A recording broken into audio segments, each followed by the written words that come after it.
Hi, I'm Chad. Thanks for watching and listening to the podcast today. I'm at a conference in person with our guest, and we're going to talk about how do we actually understand what customers need and their unmet needs and the problems they're having. There's a lot of information these days, and reviews and social media posts and other online mechanisms, and probably we're missing a lot of it, frankly, and there's probably some tools out there that could help us do a better job understanding what's going on. And we'll dive into just what some of the options are for us and also how AI is impacting this. Our guest with us is John Mitchell. He is the president of AMS, that's the Applied Marketing Science Company. And John has spent over 20 years helping Fortune 500 companies and startups alike understand their customers better.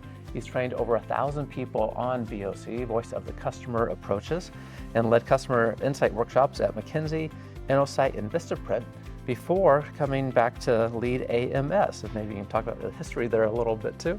And whether you're pioneering, trying to understand customers' needs or just getting into how AI can help us with this, AMS has a lot of deep history in there, and John's been a part of it. So we're going to get into some details.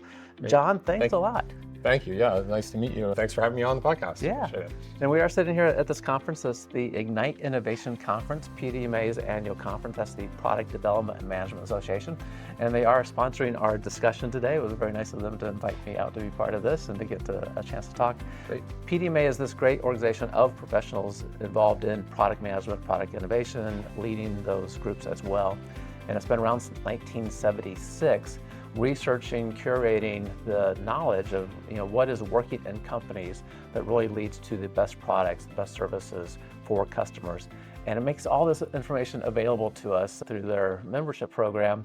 And really the people involved in PDMA, their skills and experience, knowledge is driving innovation in some of the most recognized companies and emerging companies around the world as well. And it's a great group of people that gets together every year to be part of this. There's also local chapters in a number of cities, and they provide great resources in forms of books and online resources. If you want to find out more about PDMA, how it can help your career and your knowledge, simply go to pdma.org. How can you unlock your full potential as a product manager? We're sharing the product management insights you need. They are based on the 7 research-backed knowledge areas for product mastery. You'll learn to create products customers love, enhance your influence, and elevate your career. Welcome to Product Mastery Now, hosted by Dr. Chad McAllister, product management professor, practitioner, and your guide. Okay, John. So, Voice of the Customer Research. I've been a big fan ever since I read the original paper by Dr. John Hauser and Kathy Griffin, and that's kind of where AMS came from. And it seems like the field's changed a lot with AI. I've had a couple of employees at PDMA, some partners there, on in the last year talking about how AI has kind of impacted VOC. Sure. Can you just discuss maybe for everyone that might not know, give us a foundation for what VOC is, and then what you've seen change even the last year. Yeah, so Voice of the Customer is kind of funny. Started out as a methodology, or really a philosophy, around understanding customer needs. And the core idea behind Voice of the Customer, as it was first defined in the paper by Griffin and Hauser that you referenced earlier, is that customers, the best way to achieve successful product innovation is to understand the underlying needs behind customers' demanded solutions or problems that they may be facing. And it is a series of methodologies and tools that help us understand what those customer needs are. And it's evolved over time. When I started doing VOC over 20 years ago, we did a lot of face-to-face interviews with customers. I've watched the field move into a lot more observational research, going on-site, visiting customers. Then with the advent of everybody having smartphones, online discussion boards, social media, we've seen VOC start to include lots of data from other sources, text data, reviews, and so on. And then, of course, in the past several years, really, as the AI boom has taken off, we've seen a lot of applications and uses of artificial intelligence. Machine learning technologies are now moving into generative AI technologies to help us understand the customer better. And I think really the main thrust of those is that it's a way of getting the voice of the customer faster and cheaper, which everybody always likes that, and also giving companies opportunity to get more out of information that they already have. A lot of voice of the customer, it can be an intensive activity to go out and interview customers or facilitate focus groups or run surveys or do customer visits. And a lot of companies have been doing that for a long, long time. They've already got a lot of information. And so what AI has helped us do is to get more out of an existing resource. And honestly, a good metaphor would be to think about what fracking did in the oil drilling industry, where companies had all of these wells out there that were producing oil, and then fracking technology came along as a way to get more out of existing wells without having to go out and find and sink new wells, which is a very expensive activity. So it's a way of getting more efficient in how we understand and collect customer needs. Right. So maybe with the analogy, getting more insights out of the information that's already available. That's right. That's right. And it's also, I mean, that doesn't mean we have stopped going out and creating more data, getting more data. Sure. That certainly continues to happen, but it's expanded the aperture as far as what we know about and can learn about our customers. And I'm a big believer that having a unique understanding of your customers' needs that your competitors don't have can be a real source of competitive advantage in the marketplace. And so everybody's looking for that little edge, the way of figuring out something about their customer that nobody else knows. And these tools can help you get there. Okay, so the tools are helping to uncover some things we might miss, some new insights of information we already have. Yep. If we kind of just think of traditional voice of the customer research, spending time with customers, right, asking questions, trying to understand their core problems, what are a few mistakes that people tend to make in doing this? Yeah, I mean, I've seen a lot. And in fact, my former colleague, Jerry Katz, and I used to give a talk on 10 mistakes to make a voice of the customer. But if I had to boil it down, I'd say there are a few. The first thing is, I'm a big believer in this idea that prior planning prevents poor performance. And a lot of companies say, okay, well, we want to go, let's get the voice of the customer. So let's just call up some customers and ask them a few questions. And as a result, they don't get sufficient information. They fail. I think that one of the first mistakes people make is not tackling voice of the customer with the same level of structure and planning as you would tackle an engineering problem, for example. So there's a method to doing this. There are tools that have been developed over time that make your voice of the customer more effective, down to how you decide who you want to talk to, the questions you want to ask them, what you do with the data when you get it, the level of depth that you go into with your customers. Companies often make a lot of shortcuts there, and it winds up producing superficial results. And I think sort of the curse or the dreaded words you never want to hear at the end of any kind of a market research study is, well, we already knew that. And I don't need to do voice of the customer to tell you or to know that your customers want things to be less expensive, they want them to be more reliable, they want them to be easier to use. That's obvious. But if I'm a product designer, I need detail, because I got to drive towards specifications that are ultimately going to result in the product design. And if I haven't done my voice of the customer in a way that generates that level of detail, I'm wasting my time. Right. And so I think that's probably the first mistake that folks make. The second thing is, I think they talk to the wrong customers. There was, I think he's retired now, but Professor Ed McQuarrie, he was at Santa Clara University, wrote a book called Customer Visits back in I think it was in the early 2000s, maybe even the late 90s. And he has this really great, I use this in my workshops, he has this really great aside on the problem of the A-list. And he says, a lot of companies make this mistake that when they want to go talk to customers and get the voice of the customers, who do they call? They call their friends, they call their biggest customers. Nobody ever got in trouble listening to the biggest customer that you have. But he says, there's a reason that they're your biggest customers. There's a reason that they're your friends. And the reason is that you're already doing a good job of satisfying them. So that's why they return your phone calls. That's why, you want to pay them a lot of attention. And he says, the point really is to talk to your non-customers, talk to the folks that aren't buying a lot from you today. You can learn a lot more from them. So I think that's probably the second mistake. And then the third thing is, and this is something we harp on AMS from the beginning, and was really part of Griffin and Hauser's original article, which is that the worst way to understand what customers want is to ask customers what they want. What they want. Customers are not, it's not their job to create the solution, to give you the answer. That's your job. It's their job, they have needs, and it's your job to understand what those needs are. And so just kind of going out and asking somebody what they want, you'll get an answer. It may not be a good answer.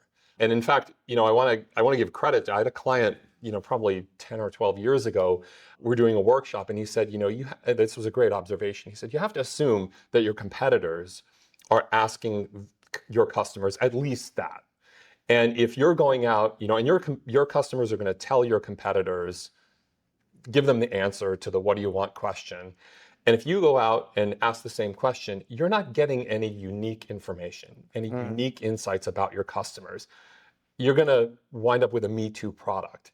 What we really want is to learn things about our customers that nobody else knows. Right. Because now we've got a basis for competitive advantage to come up with that solution that nobody else has yet seen. I was just in a workshop or a talk here at the conference from someone from Pella Windows that was talking about some great insight work that they did going out and understanding their installers, people who put in Windows. And it was the same thing. It was, not necessarily asking them what they want, but really figuring out what the problems were. And they came up with I used to do home building. They came up with what I thought was an amazing product innovation. So I guess a long-winded answer, but that's what I would say. They clearly did a good job of understanding what their customer is trying to accomplish. 100%. I love when I go to these. Others had missed it, right? Exactly. I love when I go to these talks and I see. You see examples of these examples, and I say, yes, that's exactly the way this problem should have been approached. Right.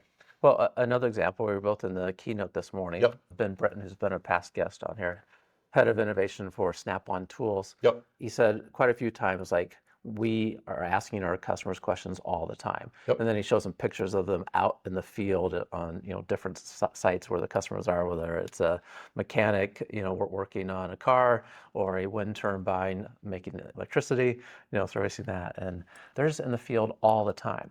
And one of the questions that I get when I'm helping to train people on product management topics is that the question about, well, how do I ask good questions of my customer? Mm-hmm. And you mentioned this earlier, right? Kind of we need a plan, make sure we know what we're doing. Do you have a quick suggestion or two just about what does a good way to start asking questions? What does a good question look like? Yeah. When I give workshops to clients, these are product managers and engineers that are going out and talking to customers. Obviously watching is a good start, but even if you don't have that opportunity, let's say you're going to have a phone call or a Zoom call with a customer, I recommend beginning and trying to stick with storytelling. Ask your customers to explain how things are, and ask them to give you an example. It's different. There's a difference between asking a customer or starting off and saying, what's important in choosing a mobile phone plan, for example. You can say, sure, what's important? And you might hear, I'll price or devices that are available and so on. But you'll get more insight if you ask a customer, tell me about the last time that you switched your mobile phone plan. What led you to do that? And how did you go about the process? And how did you ultimately align on Verizon or AT&T or whoever you wound up with? So I say, focus on storytelling. People love stories. Humans have been communicating in stories, since we were writing on caves, on the walls of caves. That's stories are how we communicate. And so ask your customer to tell you a story. My favorite question always begins with, walk me through the process of blank. Or can you tell me how you do this? Or how do you figure out that it's the right time to buy this product or to upgrade or whatever it is? And give me an example. Think about a time that you had to do this recently and step me through. You get a lot of good information that way. And you also gives you opportunities to ask the customer okay, so why'd you do that? Or tell me about this decision, or what made that the better solution? That's where you understand what's really going on, and not just asking them for a laundry list of problems that, they think they want you to solve. Right. Yeah. Getting them to take you back to a specific example, a time that 100%. you did Yeah. something and you took action. That helps our brains not make up as much information too when we get asked a question, right? Sure. We're just retelling something that happened. Sure. And the other thing is that every product team is going to need to at some point go to the leadership and ask for money to proceed. And so you're going to need to persuade the people holding the budget in your organization to release that funding for your development effort. And it's a lot more powerful to go in with a customer story Right. of something that you heard from a real customer, ideally in the customers, not just in their own words, but in their own voice on a recording. That can be very persuasive. And, everybody's got to be able to sell their ideas. You got to be able to sell your ideas internally, and storytelling makes that much easier. Okay. I want to get into the how AMS, how you're seeing artificial intelligence applied in Yeah. this kind of research. Had a great conversation. We'll put it in the show notes because I don't know the number off the top of my head, with one of your partners, Carmel Divner. Yep. And that involved, I at that time at least, you were working with a professor at MIT and looking at thematic analysis of interviews and being analyzed by human coders versus the AI, and making some comparisons there. And that was even half a year ago. Things have changed, shifted some. What are you finding now? Where are you using AI in VOC work? Yeah. So lots of folks are interested in how AI can improve voice of the customer. And I've really seen three areas. Okay. So the first, right, folks are using open tools like ChatGPT, Microsoft Copilot, Google Bard, where you can take a lot of information, ingest it, or have one of these tools ingest that information, and then you can ask questions. Right. And, that's fine. I think it runs some risks. Certainly in a world in which everyone's concerned about data security, I would have anything that involves uploading what I might regard as proprietary or information, and my questions that I ask my customers about things, I think is pretty proprietary. That gives me pause to load any of that into one of these large language models. But I have seen that there are commercial tools that are out there that help you build a sort of a ring-fenced model around your data. We've tried some of those. Nice thing about that is that you can load, let's say, a lot of transcripts of focus groups, or if you want to load custom product reviews into a tool like this, and then use a Gen AI agent to ask questions of the data. You're sure that you're working in a sandbox with your own data, and that helps also guard against this real problem in the public tools, which is hallucinations. You'll get an answer, but you don't know if it's actually a true answer. These tools help you have a little bit more confidence that the answer that you're getting is limited to the universe that you define for the tool based on the data that you feed into it. But then the last thing that you mentioned is really, what we've been working on, and what you talked with my partner Carmel about, are purpose-built tools that are not just commercial platforms that do a lot of that you can use for data synthesis. But what we've been working on is a purpose-built tool that can identify and articulate customer needs out of a rich text data source. And the benefit there is that it's a combination not just of the time-saving analysis tools of a large language model, but it also has it also duplicates or mimics the qualities of a human analyst, a trained person that knows what to look for, how to find customer needs. We can train a machine to do that basically as well as a human. And of course, human analysis is great, but humans cost a lot of money, and it's often faster and cheaper to be able to use a machine to facilitate that kind of data analysis, or ideally to combine that with human analysis and have it be an augmentation of humans' capability to get better data faster, cheaper, more comprehensive, and again, find those insights and data that nobody else has. Right. One issue with that is just the human fatigue of going through the data. Sure. The last time I was doing qualitative research and having to read through pages and pages and too much transcripts, and then trying to just generate codes or themes Yep. out of that, and then trying to synthesize that down to something to put into action. That's hours and hours at a time. Yeah. And I'm sure I miss stuff just because I'm trying to get through it, right, and pull things out. And the machine learning doesn't miss things, right? It doesn't get tired. Yeah. But one of the interesting things that came up with that conversation with Carmel was the ability for the AI to pull out emotional unmet needs.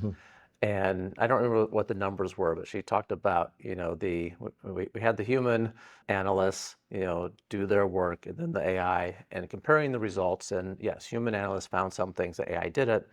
AI, interestingly, found some of the emotional unmet needs that humans missed. Yep. I think that's particularly interesting because I know when it comes to us creating value for a customer, that they're going to identify with the functional need, right? What is that thing they actually have to accomplish? But if we make that emotional connection and we make that obvious, we're much more likely to get their attention and get their business. Sure. That's a strong connection with people. Yeah, it's funny. I mentioned to you this before we started recording. I was at this hotel a week ago for the Corporate Researchers Conference of the Insights Association, another great event. And one of the keynote speakers that during that session, and I apologize, I don't remember their name off the top of my head, but do remember their content, was talking about needs being either functional, emotional, or social. Right. And the importance of addressing all three. Functional needs are, what does the product need to do for me? Emotional needs are, how do I want to feel when I use the product? And then the social needs is, how do I want to be perceived when I use the product? And whether you're in a consumer market or in a business to business market, those apply. Right. Maybe not in equal measure, but they apply. We were in that talk this morning with Snap-on Tools, and even something like that. I mean, you saw the example of the safety shield with the skull on it and the one with the flames, and how that doesn't Right. provide any functional benefit, but some of these customers are getting tattoos on their body Yeah. to say Snap-on Tools, right? Yeah. That's definitely a connection. It's like with Harley the brand. Davidson, same Right. thing. I don't have an AMS tattoo, by the way. So Oh, well, not yet. There's still time. there's still time. Yeah, we can get a few drinks tonight. So, Yeah. So, I mean, I think to your question, one of the other things, though, is that emotions, not everybody picks up on those as easily, So if you can have a machine that you can train to identify those themes that a human might be more likely to overlook, that can be really powerful. Right. And, I think that's because emotion, there's a lot of bias in there as well. You need to have some level of empathy to even understand it in the data. And, I know it seems kind of weird to think about training a machine to have empathy, but if you train a machine appropriately for what you're really looking for, then it'll be more likely to see things that maybe a human would overlook. Right. Yeah. If empathy is this notion of, we understand what it's like to be the customer. Right. This phrase, we've walked in their shoes. At least we can see ourselves from that perspective, what that's like. Yeah. We can certainly train a model to take on that persona too, and to understand what things are like. So speaking of the customer persona, I'm starting to hear a little buzz. So we just talked about an example where AI is helping us analyze customer data. Now it sounds like there's also some people trying to create synthetic customers, synthetic personas. I don't know if you guys are involved in this thing, or if you're watching the space and kind of seeing. Yeah, so we are not involved in synthetic data, but in fact, also at this event that I was at last week, that was another topic of conversation. I know in the industry there is a lot of talk about that. There are companies that are looking to build synthetic data. I've been contacted by a couple of those. I think it's still in its infancy, but I think it has a lot of potential. Where I feel it probably has the most potential is not in necessarily understanding what the customer needs are, but in perhaps using it to predict how a customer might respond to a new product idea or a concept or a value proposition. The idea is that companies do segmentation, and then we've developed personas. We do a lot of, customer journey analysis to understand that. If you can train a machine to respond in the way that a member of a particular segment or a particular persona will respond using all sorts of data that you might feed into it, then you might be able to turn around and ask that persona, okay, here's this new product or here's this value proposition. How would you feel about that? So I think that's helpful, but I'm also really reluctant because ultimately we're selling to people. We're not selling to synthetic buyers. I mean, maybe someday, but I don't see that changing in the near future. So I'm a little skeptical about where that's going. I'm also worried that we might find ourselves in a place. In fact, I was having a conversation about this with someone recently where we've got AI data analytics tools mining data from synthetic respondents, and we're just machines talking to machines. Right. And at some point that doesn't produce any new value. So I think there will always be incentive to stay one step ahead of where technology is taking us. Yeah. I like the example you provided. I think there's certainly going to be product teams that fall into at least experimenting with the idea, like we just have these concepts, we're going to collect more unmet needs from some synthetic person that the AI makes up, and they'll experiment with that some. Your example was we're going to do the research, understand an opportunity based on that research with real people, and then maybe look at a dozen solutions for that, and maybe use the AI synthetic personas to help us. Let's get a handle on which ones seem most realistic, because we're all pushing on time to market, trying to decrease that time to get through the life cycle faster and getting products out. And so maybe if we can go from 12 to 4 that we feel good about taking back to customers to validate, instead of having to work through the initial set, right? And so maybe that might help us speed up some time and be a reasonable use of some synthetic people in this process. Right. And I mean, concept evaluation of any kind is always a trade-off between greater certainty and speed to market. Right. And if we can reduce if we can get more certainty without increasing time to market, that's better. The other thing, honestly, as well, is synthetic respondents don't leak concept ideas to competitors. True. And I tell all of my clients when we're doing concept testing, I say, even an NDA is only as good as your ability to enforce it. And so anytime you are showing a new product idea to a prospective customer, you have to understand that there is a non-zero probability that they will tell your competitor that you are working on that product. Right. And you need to be comfortable with some risk of a leak. If I'm working with a synthetic respondent, even even though the final concept evaluation might be with real people, if I can first narrow it down with a synthetic respondent, I can do it in a very secure way. So that seems like that would be very it's a good benefit as well. But I've personally not done any work in that, so I don't speak with any particular expertise about it. Yeah, and that all might change in 2 months, right? It wouldn't surprise me. It's going by quickly. Examples are great to make things tangible. Sure. I know since you provide services to customers that are companies paying you, you can't always share real examples. But is there an example that comes to mind that you can share about the impact of AI on the VOC work to kind of make this more tangible for us? Yeah, you're right. I really can't talk about too many examples because exactly that. I mean, we're prohibited for reasons of confidentiality to talk about that. I'm sure our clients don't want folks to know that they're working on using these kinds of tools. The example that I refer to often, and you may have talked to Carmel about this example too. We did some work in this category of paint and stains. And we had done some work with a client years ago, a traditional voice of the customer study on wood stains. So the things that you might use on siding or your deck or something like that. And so we had a baseline of data that had been curated and produced by professional analysts and that we knew was very good data. We used this fine-tuned large language model that we've been working on with Dr. Timoshenko, who's just up Lakeshore Drive at Northwestern. We found, in using that model, that we could find that it was as good as human analysts. I wouldn't say that it's better than human analysts, and it shouldn't be better than human analysts in that we use human analysts to train the model. But this tool found, we had a set of needs, and we wanted to understand how well the model would do at producing the same data set that humans produced. And the model actually did quite well. It found a lot of needs that human analysts also found.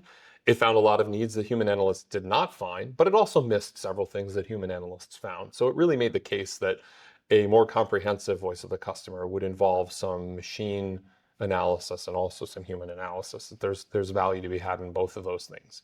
But really the impact is, of course, that it's a lot less expensive. Right. That processor time is a lot less expensive than human labor hours, and there's value in saving money and also speed. It works a lot faster, and that's important. So we've seen that there. I think over the next year or so, we'll have more to say about successes that our clients have achieved using these tools as we complete these engagements, and that they are able to actually bring products to market based on them. And then we'll be able to talk about how we got there, maybe at a conference like this. I'll be here next year, but we'll look forward to hearing more. Yeah. I think one of the benefits for companies like yourself that have the deep expertise in how do you do VOC, and then looking at the AI tools, we're all using AI tools in some way, and we're also all a bit nervous about the results. Sure. And so those of us who are being conscientious, we certainly look at what it gives us and say, okay, is that reasonable, right? In the case of VOC, if you're not actually doing the analysis yourself, you can't compare, right? And the analysis, why would you do both? If you're adopting the tool, you want it to help you out and save time here. So I think a key benefit is having companies like yourself that understands how VOC works in depth, has years of experience with this and real data, and then also is crafting the tool trained on those methodologies so that we can have high confidence that what it's telling us is actually reliable and useful, right? So, and maybe today we're at, if exhaustive, complete VOC studies giving us 99% of the unmet needs that are out there for some given case, and AI is not up there yet, but it's, hitting, not numbers to take to the bank, but, 85, 90%, right? A lot of companies are going to say, that's great. Yeah. That gives us a lead on everyone else, and we can do work. And, I think the other thing, and this goes back to our roots, when John Hauser founded the company in 1989, we've always maintained a close connection with academics that have been working on this kind of stuff. And part of the reason for that is that academics publish research. And so this methodology that I've been talking about, we're very soon is going to be published in a peer-reviewed journal. Findings are going to be published, and that's really that should be considered the best proof. Right. It's a refereed study, and then I can say, don't just take my word for it. This is published research. It's defensible research. It's been reproduced. It's done. That shows that this can be as good or even better. For people that are inspired to try to get more time with customers, to do some voice of the customer kind of research, ask better questions. Sure. You already gave us some good tips on asking questions, being prepared, make sure you're talking to the right people in the first place, not leading them and like. Is there another tip that you want to leave us with about, if you're going to do VOC work, make sure you do this? So that's easy. I have one right here. Oh. Get yourself one of these. Ah. This is a voice recorder. It's like $30 on Amazon. I'd say start there. If you're not recording your customer interviews, and I like having one of these instead of my phone because I like to put my phone on silent or turn it on airplane mode when I interview customers so I'm not distracted. Make sure you're recording your interviews. Humans are naturally selective in what they remember. I remember this was great. I remember listening to a piece on NPR with a psychologist, and she said, some people are better at multitasking than others, but everybody's bad at multitasking. Right. And we've all probably seen that famous video of the folks passing around the basketball, and the guy in the gorilla suit kind of walks across the stage, and they ask you, who saw the gorilla? If you've been focusing on the folks passing the basketball. And amazingly few people actually see the gorilla walk across the stage, even though the gorilla like literally walks in the middle of the stage right there. And that's because we are very focused on what we're seeing, what we're hearing, and we're missing lots of things. And so for $30, you can make sure that you at least don't miss a single word of the conversation. And you can maintain your focus when you're talking to your customer and not have to think about getting everything down on paper. And honestly, that also leads to a more engaging conversation with your customer. So get this, one of these, and there's AI tools out there now that can generate a transcript for you for next to nothing. If you need a human to do it, I mean, we pay like $1 a minute for transcription. It just gives you so much more information to start with. And of course, if you're going to use any kind of AI text analysis tool, it's really, really helpful to have actual typed text as opposed to handwritten notes to feed into some of these tools. So that's kind of, honestly, first things first, it's probably the best $30 you'll ever spend for VOC. And I love that you happen to have a recorder in your pocket. You carry one with you. I don't go anywhere without it, honestly, because I mean, you never know when you might engage in a research opportunity. Exactly. So that's my tip. Great. We do also appreciate innovation quotes, and we always ask a guest for one. What do you have for us, and why did you pick that one? So my favorite one is kind of a cliche, is the Henry Ford quote about, if I'd asked customers what they want, they'd say a faster horse. And it's my favorite for two reasons. The first reason is that he never actually said it. Well, nobody can prove that he ever said that. There was a article, or maybe it was a blog post at Harvard Business Review, I don't know, a dozen years ago or so, where some researchers at Harvard Business School had done a full literature search of all of Henry Ford's writings and speeches, and of course the record from back then, there were not recordings of everything he said, and nobody could find any evidence that Henry Ford ever said that. However, whether he said it or not, I think it's absolutely true.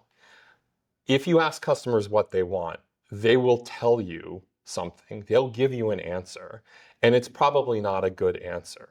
So yeah, the faster horse is a classic example that, because customers can't envision a car. But the second reason I really like that quote is, he was absolutely right. The second reason I like that quote is, I think a lot of people misunderstand the meaning of that quote. They say, okay, well, this just means you shouldn't go talk to customers. You shouldn't ask them questions. And when the late Steve Jobs was doing his thing, a lot of people latched onto this idea. Somehow they concluded that Apple didn't do customer research. They don't do customer research. Yeah, that they were like, because he said, customers don't know. Has it all in his brain. He's just brilliant, and he was. He could see the future. He was. True, but they do customer research. Exactly, and he said something along the lines of like, customers don't know what they want until they see it, and that may be true if your expectation is that customers are going to give you the solution. But I know for a fact, because I know people that do it, that Apple spends millions and millions of dollars on customer research every year. And they have a very effective method. When you think about it, Apple has had very few breakthrough products, meaning new to the world products. They didn't create the smartphone. They didn't create Bluetooth headphones. They didn't create fitness trackers. They didn't create MP3 players for all of that. All of the products in which they are the category killer, they didn't create that. What they do instead is they look at customers who are using those kinds of products already, and they study the heck out of them, everything about them, and they try to figure out not what are the solutions people are after, but what are the problems that they're facing, and what are their pain points? And then they come out with something that just, is leaps and bounds ahead of everything else. And the landscape is littered with, the fallen soldiers of technology that Apple has just kind of slayed on their road to being a dominant technology company. And one of the probably most influential and most innovative companies out there. And everybody would like to be as innovative as Apple. So that's my quote. Yeah, and Apple's a good example too. That they have a fast follower strategy, which is, let's see what's working and make it so much better that people will have to have it. Yeah, I studied early, when I was in graduate school, I studied with Peter Goller at NYU, and his dissertation topic, and for a very long time, the early stage of his early research was around the hypothesis that there's no such thing as first mover advantage. And that fast follower strategy is really can be a more effective strategy. And he had a great list of all these products that actually were the first products in categories. We don't think of them because they didn't last very long. Although I do find it's kind of funny that the first sort of touchscreen personal digital assistant was the Apple Newton back in the 80s or the early 90s, or whenever that came out. And now here they are with the most recognizable smartphone in the world. Right. Amazing how that's come about. Yep. Okay, so yeah, very good quote, like that. And yeah, we can't say he said it, but it illustrates the concept well. Yeah. And I think if you take it the next level, you recognize, oh, people want a faster mode of getting from point A to point B, Exactly. right? Exactly. Let's talk about what that means, right? And then continue on. Yeah. For people that want to find out more about yourself, more about AMS, resources that AMS has available, where can we go? Sure. So first of all, follow me on LinkedIn or reach out, connect to me if you'd like. I have written several articles. I got away from it for a while, but I've been trying to write a little bit more about innovation topics, about voice of the customer. I'm going to have another piece coming out in a few days about, in fact, the topic that we talked about, which is this idea that if you only ask your customers what they want, you have to assume that all of your competitors are doing the same thing, and you're not getting any competitive advantage out of that. So check me out there. Visit us online. It's amsinsights.com. And reach out. I love to talk about this kind of stuff if you want to talk about an innovation problem. And we're actually going to have a workshop coming up. The next this is a one-day workshop on voice of the customer. It's a virtual workshop. The next one's going to be the first week of October. I think October 7th, 8th, and 9th, if I recall correctly. But we offer those several times a year. They're open to the public. So if you'd like to learn a little bit more about voice of the customer, feel free to join us for something like that. And we also do workshops in-house for companies too. Okay. But yeah, definitely reach out and look forward to hearing from folks. Excellent. We'll make sure the links are in the written version of what we share, so make sure we capture all those. But LinkedIn sounds like a good place. John Mitchell with AMS to find out more. Great. Thanks. Okay. Appreciate it. Yeah, thanks so much for joining. Yeah, Glad thanks to have for the having me on. I information. appreciate it. It's been fun. And for everyone listening, if you do want the written version of what we discussed, simply go to productmasterynow.com/566. Keep innovating. Thank you for listening to Product Mastery Now, where product leaders and managers gain product mastery through practical knowledge, influence, and confidence. By listening, you are becoming a product master, creating products customers love. Find additional resources at productmasterynow.com. Keep innovating.